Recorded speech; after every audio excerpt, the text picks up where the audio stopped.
Looks like your kidney function has dropped another couple of points. You should probably stop eating salt and protein and fat. So see you again in 6 months. That's exactly how most doctors' visits feel for PKD patients right now. And it's really a sad state of affairs. Since really most doctors finished their education on 20-year-old material. 20 years ago, we didn't have a good understanding of the connection between protein intake and kidney function. For example, if you eat a lot more protein, your kidney function is going to look artificially lower on the test, since what they use as a surrogate to estimating your kidney function on the test is creatinine, and creatinine goes up whenever you have more protein. It looks like your kidney function gets worse when you eat more protein, but in fact, it's actually the opposite. There have actually been studies comparing people on a low protein diet with people that supplement that low protein diet with extra amino acids, which means they're basically eating more protein just in a very specific form that has less nitrogen. The people supplementing with extra amino acids actually had far less of a kidney function decline than the ones on the protein restricted diet.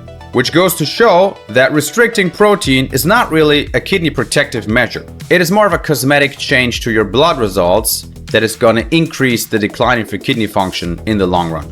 Another very popular recommendation from doctors is avoid red meat. Of course, if you ever ask them why that's their recommendation, you're either going to hear crickets or a very short-handed reply that doesn't really tell you why they are recommending.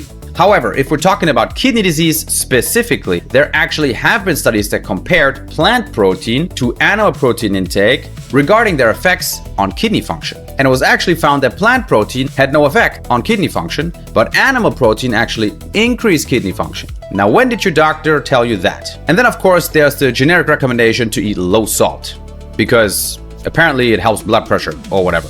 Well, in fact, most people actually have no reaction to salt regarding their blood pressure, and the people that do react with higher blood pressure to more salt are the ones that are usually potassium deficient. So what those people want to do is eat more potassium in their diet. Of course, before you do that, you want to check your recent blood test and see that your potassium is still in the normal range.